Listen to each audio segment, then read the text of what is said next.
Fou El Gsous, je suis ancien professeur et ancien directeur général de l'IAV Hassan II. Je viens d'assister ce matin à la restitution d'un rapport sur le développement rural en Afrique subsaharienne qui a été organisé par l'IRES avec des consultants qui nous ont, je dirais, pratiquement présenté les grandes lignes du rapport que j'ai trouvé personnellement bien étoffé, c'est exhaustif et original dans la mesure où il permet de retracer d'une manière synthétique les grandes lignes d'un vaste programme qui concerne toute l'Afrique subsaharienne, dans laquelle le développement rural constitue de loin, je dirais, le premier facteur qui bloque le développement et le progrès social dans notre continent africain. Le travail en tant que tel permet donc de passer en revue les différents points prioritaires de cette stratégie. Ce que l'on peut suggérer à ce niveau-là, c'est qu'il y ait une meilleure, je dirais, prioritisation, c'est-à-dire hiérarchisation, puisque pratiquement tous les grands axes ont été évoqués, mais il faudrait les hiérarchiser de telle sorte qu'on puisse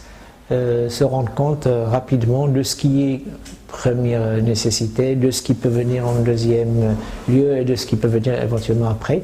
Et c'est à ce moment-là qu'on pourra, je pense, rapidement essayer de mettre le point sur les actions les plus urgentes et celles qui mériteraient donc d'être engagées sur le moyen, sur le court, sur le moyen et sur le long terme, évidemment. Le programme aussi mériterait peut-être d'être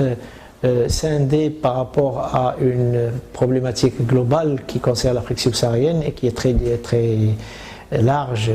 en nombre de pays, mais également en termes de situation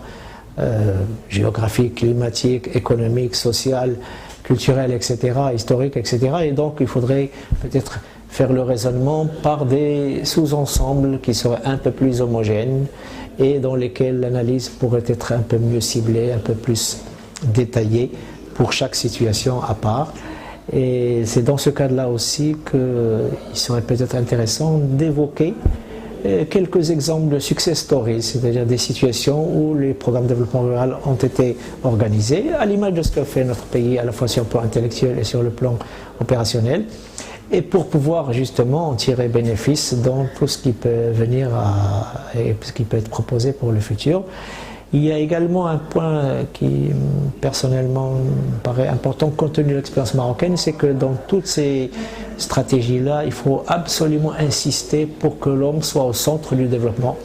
et qu'il soit vraiment le pilier principal de toutes les actions qui vont être envisagées, parce que si on ne met pas l'homme au centre du développement, eh bien on pourra prendre toutes les mesures techniques, tous les programmes techniques, eh bien on n'arrivera pas à atteindre les objectifs souhaités. Et ça, c'est un point, je pense qu'il est absolument nécessaire que le rapport fasse ressortir que dans un programme de développement rural,